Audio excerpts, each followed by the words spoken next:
নবীজিয়ে কইরা উল বিসা ওয়ালিদাহু তাজান ইয়াউমাল কিয়ামা দাউহু আহসানু মিন দাউইশ শামস।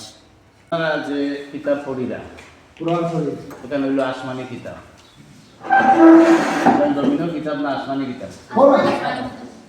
এখানে আসমানি কিতাব। আসসালামু আলাইকুম। আর এই কিতাবর মিসাল ও উদাহরণস্বরূপ আর কোনো কিতাব নাই। এখানে হইল কালামুল্লাহ। এর নাম কিতা? কালামুল্লাহ। আর ফলিয়া কথার উপরে ইস্তেকামত থাকতে পারলে নবীজিয়ে কইরা উল বিসা ওয়ালিদাহু তাজান ইয়াউমাল কিয়ামা দাউহু আহসানু মিন দাউইশ শামস।